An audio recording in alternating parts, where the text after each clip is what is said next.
E a seção 2 de dissídios individuais também teve julgamento de destaque. O processo julgado envolveu a dispensa de um empregado público aprovado em concurso.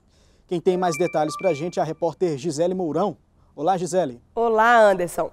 A seção 2 de dissídios individuais julgou o caso de um empregado público aprovado em concurso no município de Cariús, no Ceará, dispensado por irregularidades na contratação.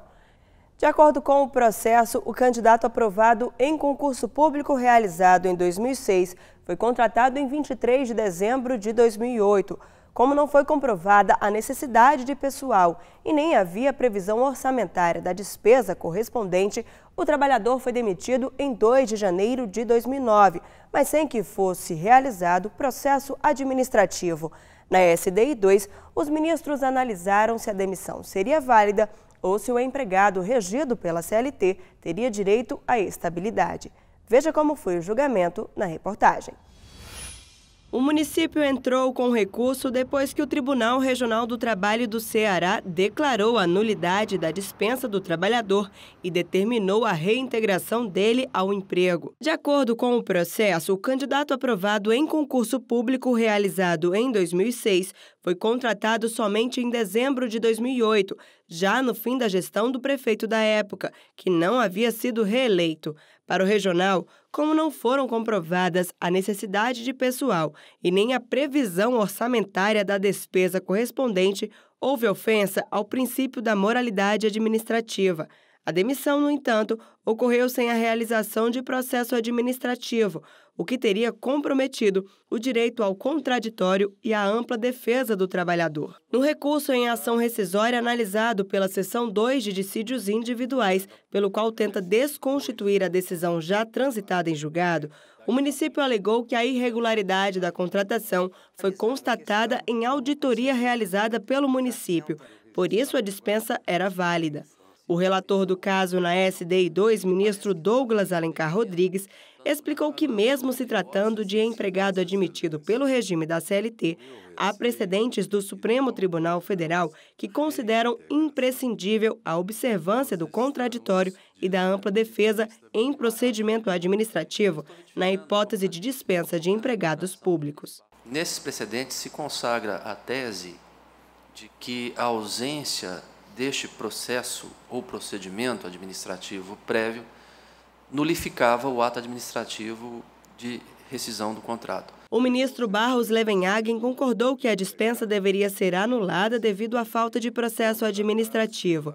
O ministro apenas pontuou sobre a determinação de reintegrar o empregado, sugerindo que, em vez de ser reintegrado ao emprego, o empregado fosse readmitido, uma vez que o município poderá dispensar o empregado se o processo administrativo comprovar que houve irregularidade na contratação. Ficando, de qualquer forma, garantido àquele município de Cariús o direito de renovar a sua dispensa, observada a exigência do assinalado e prévio procedimento administrativo. O ministro Renato de Lacerda Paiva sugeriu ainda que, em vez de determinar a readmissão, o contrato de trabalho fosse restabelecido, ou seja, que os efeitos do julgamento ocorressem de forma retroativa. Eu, particularmente, preferia até usar o outro termo. Eu diria que o despedimento é nulo, restabelecendo-se o contrato de trabalho para todos os efeitos.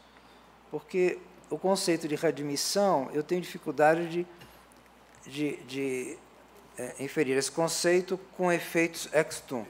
A ministra Maria Helena Malman concordou com a sugestão feita pelo ministro Renato. Tanto a reintegração pode dar a conotação que Vossa Excelência observou, de que haveria estabilidade, mas a readmissão, ministro Levenhagen, só em termos de reflexão, ela dá também a impressão de que é um novo contrato, quando, na verdade, nós não estamos aqui a reconhecer um novo contrato, mas simplesmente restabelecendo as condições anteriores. O relator concordou com as sugestões dos ministros e votou pela nulidade do ato de demissão para que o contrato de trabalho fosse restabelecido. O entendimento foi seguido pelo ministro Alberto Bresciani. A decisão se pauta exatamente pela quebra do devido processo legal com apoio no artigo 5º, 55 da Constituição Federal. Eu teria utilizado também se fosse o relator no regional, a expressão proposta pelo ministro Renato, que eu acho a mais tranquila, nos termos de restabelecimento da relação de trabalho. Mas o ministro Vieira de Mello Filho abriu divergência.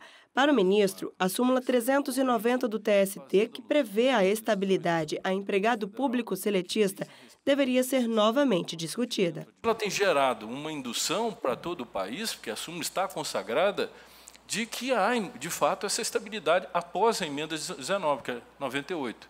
Aqui, no caso, a admissão é de 2006. São 10 anos, até 2016, 2017, que estaríamos a discutir essa questão. Mas a nossa súmula continua sinalizando para o país que empregado público de administração direta, concursado, tem direito à estabilidade do artigo 41, quando, na verdade, não tem.